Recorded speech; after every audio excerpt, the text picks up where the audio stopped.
right, everybody. I think we will get started. Thank you for joining us for the June 9th, 2026 Talk About It Tuesday. We are going to do a board update today. Caleb, you want to take over? Absolutely. So, good morning, everybody. Happy 1st of June. It has been a pretty eventful 2 months since I've been uh, in this position. And number one, I just want to say thank you for how supportive and encouraging you all have been in following after Leah and attempting to continue on the good things that this organization does. It really has been very rewarding so far.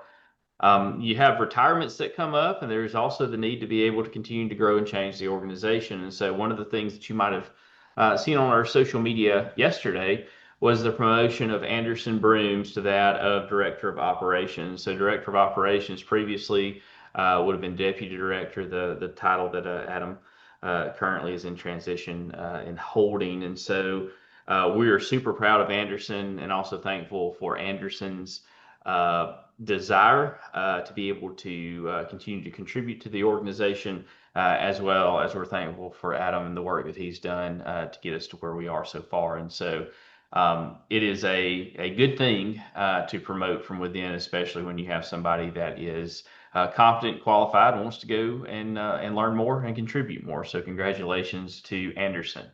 But that leads to kind of the next thing is that when you have a promotion internally, you also have some spots to fill. And so, two things. The first of which I'm going to talk about the GIS program manager, as that job position will open on Wednesday of this week to backfill for Anderson's promotion. And really, the goal there is to continue to do the good work that that particular program within the 911 board office is doing, and to also support the next generation of the Alabama Next Generation Emergency Network project, or the ANGEN project. And so those applications will begin being accepted on our website on Wednesday of this week. In addition to that, and directly related to the passage of 26-371 and our board's desire to be more proactive and more accessible to 911 centers, we are hiring a director of field coordination. That job position actually closes on this Friday. And essentially, what that person does is would be very similar to how ALEA or EMA has field resources there that are designed as direct interface to the local 911 centers. Our goal is to develop a very similar program. In addition to that, that gives us the ability to be able and go out and proactively answer any questions related to 371 and also be a further help to the 911 centers that we support.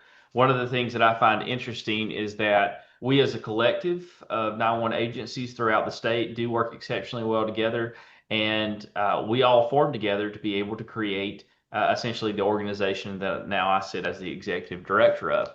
And so an output of that is the ability to continue to meet your needs, and then also to provide assistance if any of that is needed. And that is done through 26-371, as well as through our certification and training program, through our technology program, in which we provide a statewide network, as well as core services off that network, and then the funding that you all receive for the delivery of 911 calls, and then the support of your local center. And so there are a lot of things that this organization does.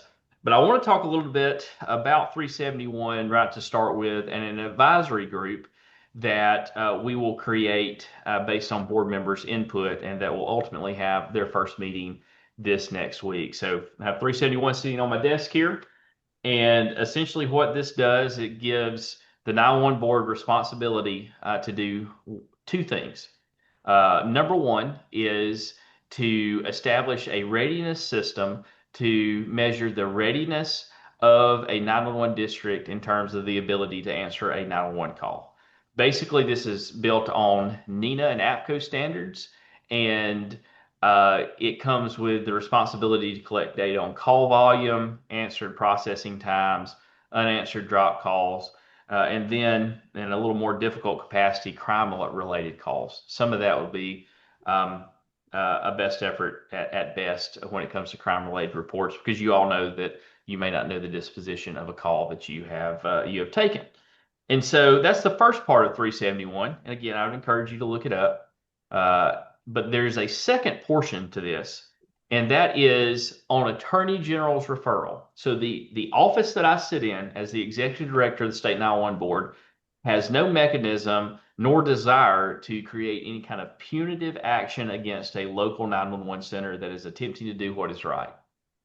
The Attorney General sits at the top of the legal system here in the state of Alabama, and according to 371, has the power to refer performance audits based on specific complaints from a outside entity to this office here for investigation. We are not an enforcement office. We are not a legal entity in that we can uh, provide any kind of opinion other than to do an audit and then send that back to the Attorney General's office. So as you see on the slide that is written here, if the Attorney General going forward, beginning on October the 1st, that's when the law comes into effect. If the Attorney General was to make a referral to this office based on, let's just say there was a 911 center in the state that for some reason stopped answering their 911 calls over a period of time, we would receive that referral. And Michelle, you can go to the next slide here because I think this helps to give a diagram of what that should look like. So if the complaint is received from the Attorney General's office, then the Attorney General has to determine, does this complaint have merit or not? If the answer is yes, then a formal referral is made to this office, and then myself and either the director of operations or the director of field coordination would receive that complaint, would log that complaint, would have a introduction of that complaint to our legal team, to the attorneys that work on behalf of this board, and then determine basically what we needed to do to be able to comply with the information request from the Attorney General's office. That would in turn be handed out to the director of field coordination, who would make a field assignment, whether that was to that person themselves or to maybe a field coordinator in a position that was here. The field coordinator in that case would receive and plan for what information should be collected at a local level, go and do an on-site audit, just requesting information related to whatever the initial complaint was from the AG's office, compile and submit a report back to me and the director of field coordination.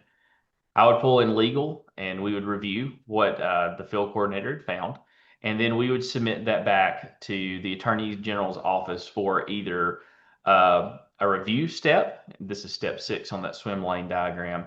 And they would either choose to enforce that or not, and the matter would be closed. Notice in this that this office here, the one that I sit in, the State 911 Board office, is an investigative and then also an assistance arm of the process. We do not enforce on our own any type of punitive or otherwise action related to 371. That is all sits in the Attorney General's office.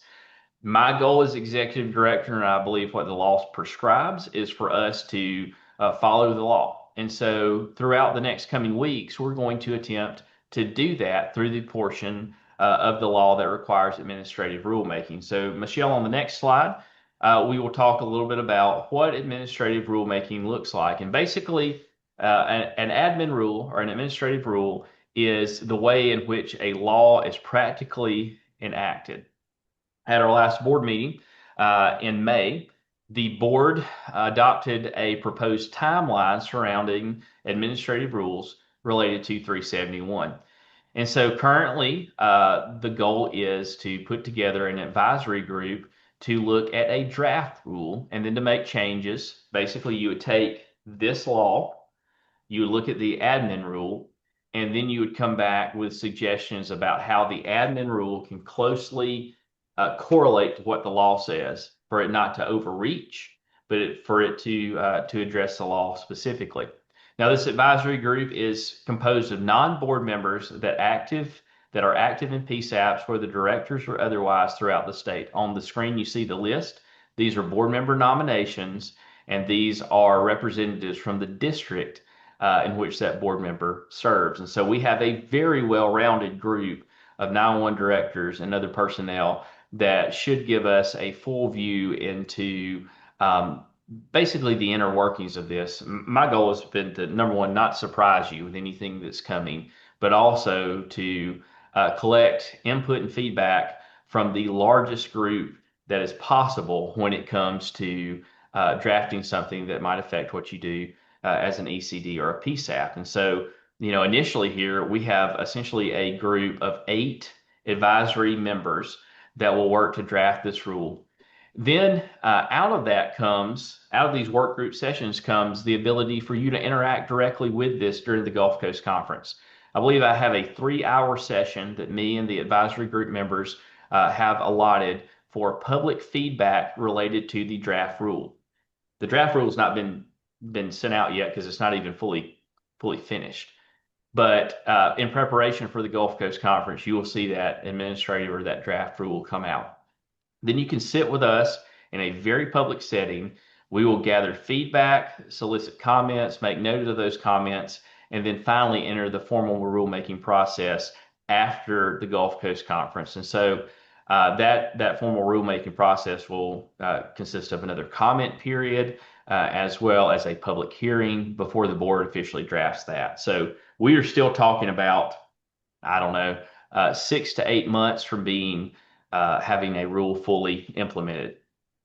I see this as all very positive, with the maximum input as is really possible from local districts, because we all know that we care about service. We care about making sure that if there is a issue, that the same level of service that you can receive in the north part of the state, you can receive in the south part of the state.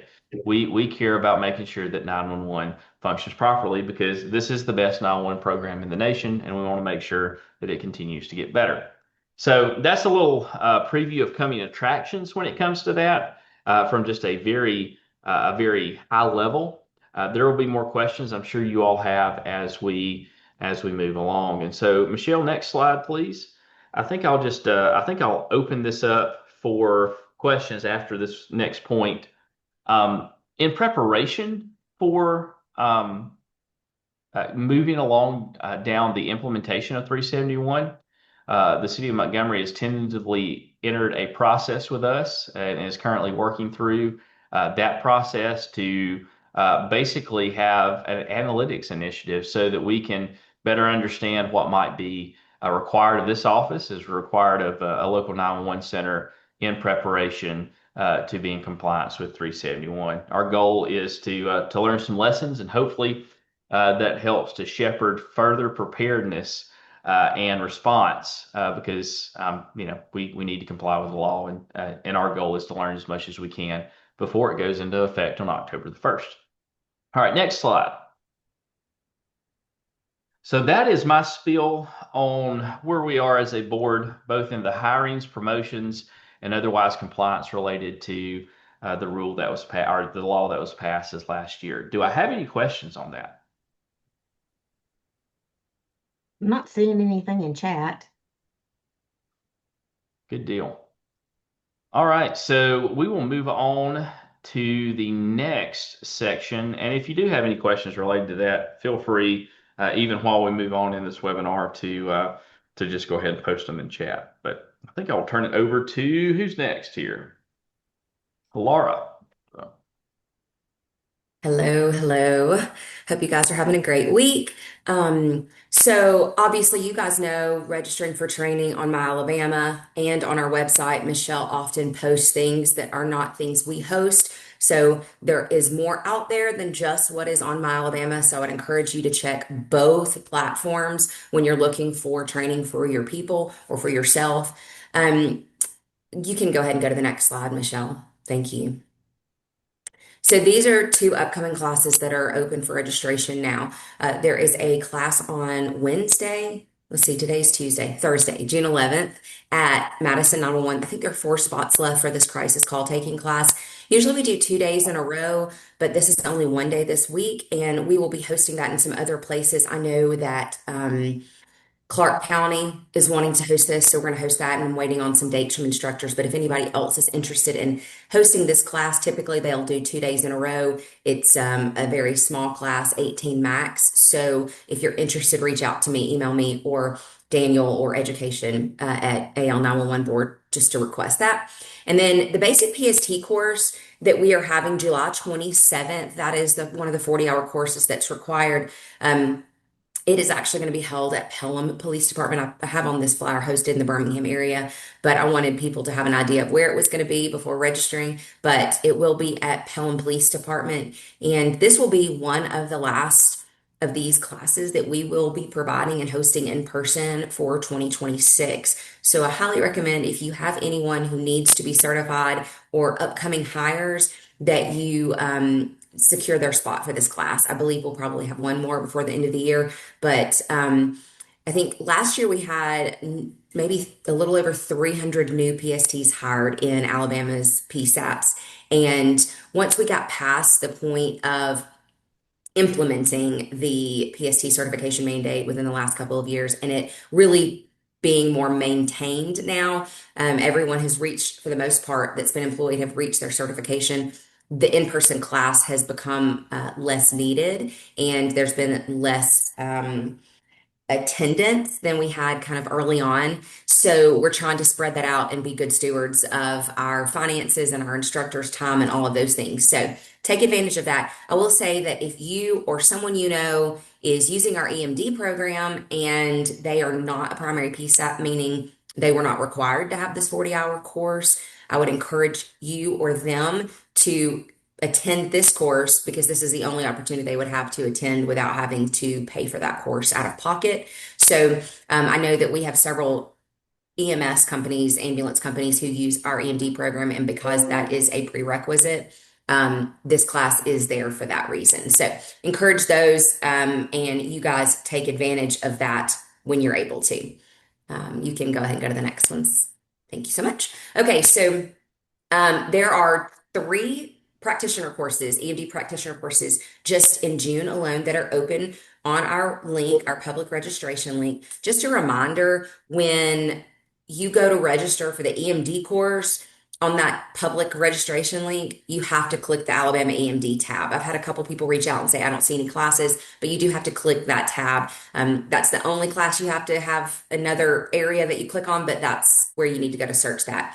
And then we do have 2 more instructor courses. We had one last week. I think it was last week in Hoover. We have 2 more before the end of this year, one in August and one in November. So if you are looking to have an instructor certified in your agency, reach out to us. Locations have not been decided, but I believe that we'll have one. The August one will likely be more in North Alabama, and then the November one to be determined. So jump on that. If you go ahead and, I'm sorry, Michelle, you go and go to the next slide.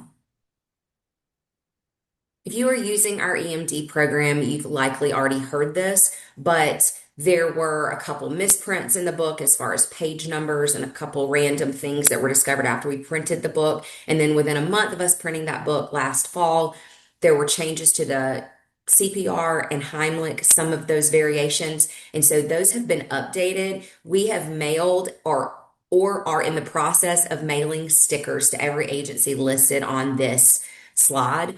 You should have also received an email, the person who was our contact for that agency, when we got the list of who needed books in their center, updated books. So if you don't see your agency on here, or if you have a neighbor that you know is utilizing our EMD program, please reach out to me. It has been discovered in this transition from the first to the second edition, especially as we change to the new process of the instructor teaching a class, that there have been a couple agencies who may not have received correspondence that was sent regarding the updates. And we want to make sure everybody has the proper updated material and is using that the correct way. So if you do not see your agency and you use our EMD program, or you know someone who does, please reach out. But if you have any questions, you'll get the stickers in the mail. You'll peel them, put them on the page, and everybody should have at least one extra of all the stickers for little mishaps. So, if you have any questions on that, just reach out. What else do we have? Is there anything else after that, Michelle? No. I do want to say two real quick things I don't have a slide for. We are just a month past our conference this year, and our staff feels and everyone who's attended feels like it was such a wonderful turnout, and it was a great event, and it was incredible to see everybody there and enjoying themselves and really being able to take stuff back to their to put into practice. And Daniel and I have 4 site visits for conference locations for next year within the next 2 weeks. So we anticipate having a location decided and confirmed by the beginning of July. So keep an eye out for that. We're very excited about it. And lastly, just a reminder to make sure that all of your PSTs at every shift are signing on to either your Texty or your Prepared, whichever text platform that you utilize. We are working on a statewide educational campaign, which I know I've been talking about. It's a long process, but it will be pretty big and significant. And we want to make sure that everybody stays logged in. Just as a reminder, I know that as someone who sits in a seat part-time or someone who sits in a seat full-time, there are so many things that we're signing into, but just a reminder to make sure your people are doing that, so that when all of this information goes out to people and they need it, they're not getting bounce backs saying that it's not available. So that's all I've got. If anybody has any questions for me, you know how to reach me, or feel free to unmute. All right. Yeah, nothing in the chat on that, but I'll keep a watch on it. Caleb, you want to talk about the board meeting changes? You want me to? Absolutely. So we'll talk a little bit about kind of our goal as a organization here. Really, if nothing else, then for your awareness and input as to what we're doing to work for you. And this is not my idea. This actually predates me, specifically around 2 things. Number one, you'll realize that in 2026, we only have quarterly board meetings. Previously, we had 6 a year. Now that it has been reduced to quarterly, so 4 a year, but more time to have discussions. Specifically, we now have a work session that occurs on at 1 p.m. on the Tuesday before the Wednesday quarterly board meeting, and then the regular board meeting will happen at 10 a.m. on that Wednesday. In addition to that, and what you see just depicted on the slide is related to locations. So our executive officers have had the desire for a while now to move that quarterly board meeting around the state. And we will start doing that in August with the August meeting that will occur at the Lodge at Gulf State Park. So the work session begins at 9 a.m. on August the 18th. We will be finished with that by lunch. And the goal there is to not conflict with the breakout sessions for the Alabama Association of County Commissions Conference that is going on at PBR. And so we thought that this might be a great opportunity for a additional 911 audience to come in and get exposure to how our board meetings run. Not only the work session, which again is on Tuesday, the ACCA 911 breakout sessions are on Tuesday afternoon, and then the regular board meeting will be held on Wednesday at 10 a.m. at the Lodge. And so that is a change. Please come and join us and be a part of that. In addition to that, we will host, to my knowledge, the first 911 board meeting in a 911 center in a long time. And that will occur in November at the Tuscaloosa County 911 office there and the Emergency Operations Center. That occurs on the 17th of November, the work session. And then the 18th at 10 a.m. will be the regular board meeting. Again, our goal is to be accessible as well as to solicit feedback from the organizations that we serve, and that's all the ECDs and the 911 centers within the state. So mark those on your calendars. Please come be a part of them. You'll get to help be a part of the rulemaking process related to 371. And again, if you're at the Gulf Coast Conference, I know that's still several months away. Please be in our session when the advisory group and myself will sit before you and go not only through what the law says, but at least a version of the proposed rulemaking process. All right, next slide, Michelle. Adam Brown, would you like to cover grant cycle 11? Absolutely. So keep in mind, this grant cycle is only for call handling equipment. We did open it at the end of March earlier this year after the board approved $3 million ahead of time for use in grant cycle 11. The deadline's approaching though, 10 days away, June 19th. There's information on our website about how to apply for this grant. It's pretty similar to the way it's been in the past, but keep in mind 10 days, if you have not started this process, is going to be pretty tight for any of your call handling vendors. So hopefully this has been in the works for anybody who plans to apply. We have only received 7 applications, but if you have any questions, I'm the one to reach out to. So just send me an email or call the office, and I'll be happy to discuss any of this with you. So. All right, thanks. And so one thing that I had written in the newsletter on Friday is that the board has set aside $3 million to fund this particular activity. So even if you do not necessarily have a renewal that comes up this year, maybe your renewal is next year, this is money that can be used to better your organization. Please take advantage of that. I mean, this is money that's directly for you. I cannot overemphasize how important it is that you submit a grant application. Next slide, Michelle. All right, I'll take this one over. Just a reminder that your Legacy 911 cost reimbursement forms are due by the 10th of the month to be paid out at the end of the month, and the 10th is tomorrow. So if you have anything you haven't submitted yet for this fiscal year, go ahead and get it to us. PST certification reimbursement, they're also due by the 10th of the month to be paid out at the end of the month. So just you can find both those forms. The links will be here in the slides when I get them posted, but they're also on our website. And upload, validate, and aggregate your GIS data to the state office VEP every 2 weeks.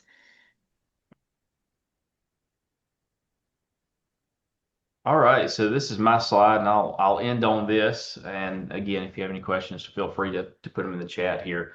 All right, so this is your call to action. So you've heard us, talk for about 30 minutes now. Well, okay, what do you need to do? Well, if you're a 911 center, apply for a grant. And then if you know somebody that would like to come to work for this office, then encourage them to submit an application for either the director of field coordination or the GIS manager's position. Also, if you are concerned about the posture or about anything related to 371, reach out to one of those advisory group members, reach out to a board member, reach out to me. Again, my background's in local PSAP operations, and so our goal is to be a help and not a hindrance to what you're doing locally. And we just encourage you to stay engaged. We're all better together, and so the more that you can be aware of what's happening on a state level, the better and more informed decisions you can make on a local level. Because we're, like I said, we're all in this together, and our goal is to be able to continue to have the best 911 program in the nation. So, well, thank you all for joining us on this Tuesday. I don't see that there are any questions, but if there are, please raise your hand now.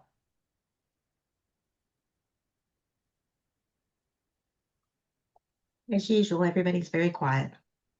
So we're going to do a little different advertisement of these webinars going forward to make sure that everybody's seeing that this is something that we get together and do ever so often. But we appreciate those that have participated today. And if there's anything else that we can do for you, please let us know. Thank you all. Have a great day. Yeah, bye everybody. See ya.